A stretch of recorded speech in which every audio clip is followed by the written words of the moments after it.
US government is a corrupt, greedy, and unapologetically forceful organization.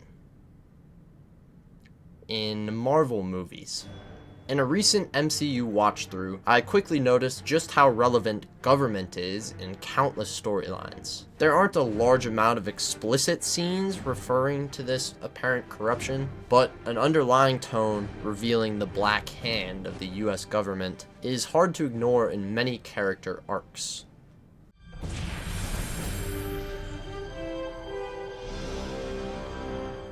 Created by the US government, it was Steve's choice to undergo the procedure, but even he knew the suits never truly respected him. First, they used him as a propaganda tool. The government has a guy with super soldier serum, and instead of using him to fight, they put him on a USO tour selling war bonds. Worse than that, though, the US government, particularly S.H.I.E.L.D., knew that Bucky was alive for a long time.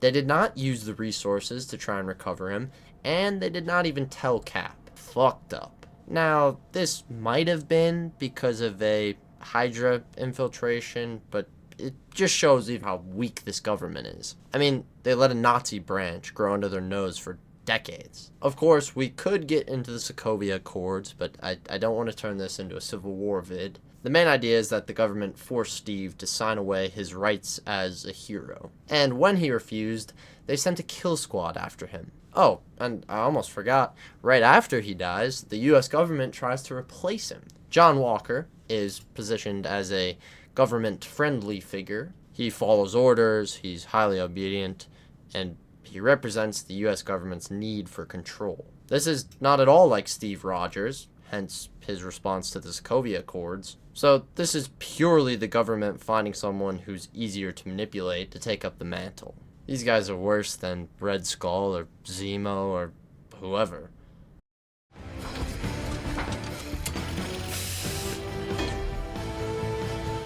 Tony is a very different case than Cap, but the government overreach was still very prominent. Let's start with looking at Iron Man 2. This is where the US government really started strong-arming Tony. They went ahead and tried to seize his tech. The suits attempted to force Tony to hand over his suits. This is a real thing called expropriation, but in Iron Man 2, it's completely unjust. Tony's joking argument, claiming that he privatized world peace, makes it seem like the US government was in the right. But in real life, that is not exactly what would have happened. The government's influence would not have been so black and white. Without getting too in the weeds, because of copyright and intellectual privacy laws, Tony should at least get to keep the suit. Only difference is he has to operate under strict government surveillance, but this option isn't even explored. It almost seems out of spite that the US government then funds Justin Hammer, effectively creating Iron Man knockoffs, which led to Whiplash's Rampage. I'm not going to defend Tony too much on him signing the Sokovia Accords, especially after his hard switch up from Iron Man 2. And not to turn this around on Tony again, but he still decided to work with them even after what this branch did to him. S.H.I.E.L.D. went ahead and spied on him with Nat, and also watched him almost die. The poison from his arc reactor was creeping into the system, and they not only knew about it, they had the cure. Okay, maybe they didn't know that the cure was in Howard's case. Either way, they could have helped earlier. S.H.I.E.L.D. decided to wait until Tony's lowest point, mentally and physically, to then get him into the Avengers. This is a scummy tactic from a scummy organization with a scummy oversight authority.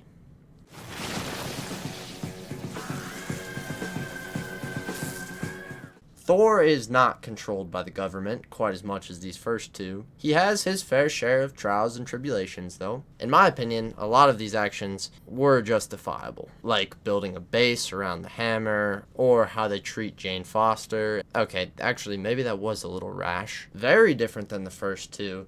The problem with the US government in this is their lack of interference. Thor came to our world and saved it from his brother. But when Ragnarok happens, no government steps in to help the Asgardians. Actually, scratch that. I'm sure they stepped in once New Asgard started making bank off these attractions.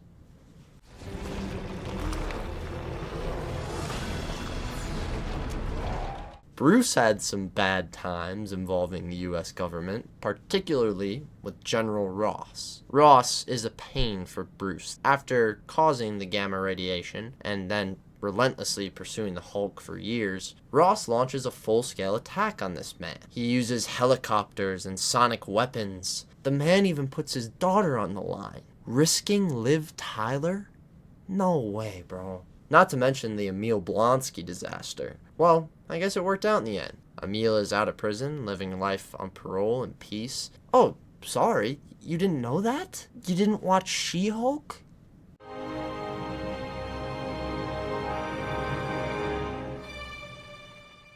I think they would be fine with me grouping them together. Nat gets screwed initially by swapping one master for another, going from Red Room assassinations to S.H.I.E.L.D. missions. That's an improvement, I guess. Even after working with S.H.I.E.L.D. for so long, the US government still gives her an ultimatum. Sign the Sokovia Accords or be hunted. The abuse of power on Clint was also made obvious with these accords, but something arguably worse happened with Clint. He went on a killing spree as Ronin, and we aren't shown that they tried to contact him or even look into the situation. He was doing it on American soil, too. The government's gonna control a guy that much in the first place, and then just not even check on him post-snap? Fuck you guys.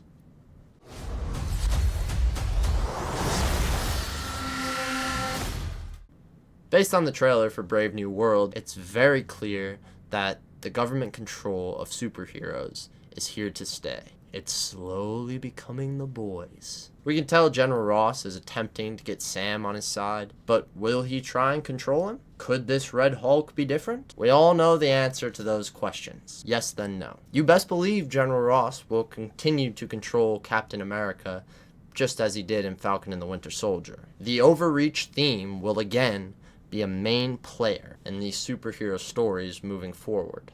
Hopefully Sam doesn't submit to them like that little bitch Tony Stark. And with that, thank you, Gordon. Specifically you, Gordon. And of course, to everyone else who clicked on this one, thank you. I had a lot of fun making this one, although it was a fairly short video, and there's a lot more that I could cover, specifically with S.H.I.E.L.D. and just a whole slew of characters who have had the same type of overreach happening. So if you do want to see a part 2 on any of this, just let me know. But yeah, I think that's about it. So, deuces.